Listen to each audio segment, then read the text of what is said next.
በዚህ ዓለም ላይ ሰው ፈልጎ የማይደርስባቸው 3 ነገሮች ናቸው። እንዳትፈልጓቸው ስሩ። ዝም ብላችሁ ብታገኙትም አትታበዩበት፣ ተጠቀሙበት እንጂ ብታጡትም አትዘኑበት። 3ቱን ነገር አንደኛው ገንዘብ ነው። ገንዘብ የሚፈልግ ሰው መጨረሻ ላይ ገደል ከቶት ነው የሚሄደው።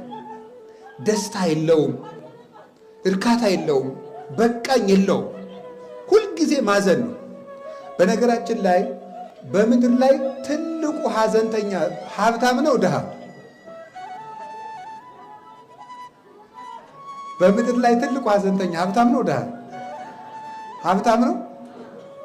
እንደው አባ መቼም ይሄን ለማለት ፈልጎ ነው ብላችሁ ነው ለመደገፍ ነው? ሀብታም ነው ድሃ ነው ሐዘንተኛ?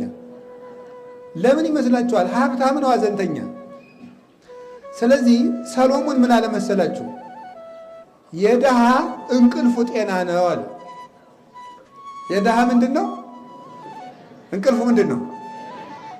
እንዴት ነው? የባለጸጋሳ ጤነኛ እንቅልፍ የለውም። እንዴት? አንደኛ ይሄኛውን ሀብቴን እንዴት ላድርገው፣ ይሄኛውን እንዲህ ላድርገው፣ ለዚህኛው ካምፓኒ ማንን ኃላፊ አድርጌ ልሹመው፣ የሂሳብ ባለሙያ ማንን ልምረጥ፣ እንትኑን እንዴት ላድርገው። እንደገና ደግሞ እገሌ የሚባለው ነጋዴ ሰሞኑን የበለጠኝ ለምንድን ነው? ጥሩ ንግድ እየገባለት ነው፣ የእሱ ገበያ ደምቋል፣ ምን ይሻለኛል? ጭንቅ ሲቋጥር ሲፈታ ሌሊቱ ነገር።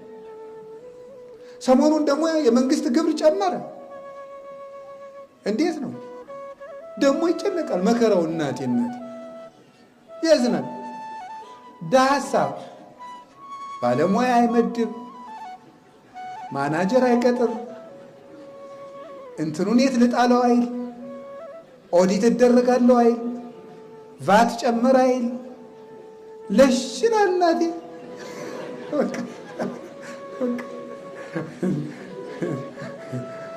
ማለዳ በቃ ከች ብሎ ተነስቶ ማለት ነው።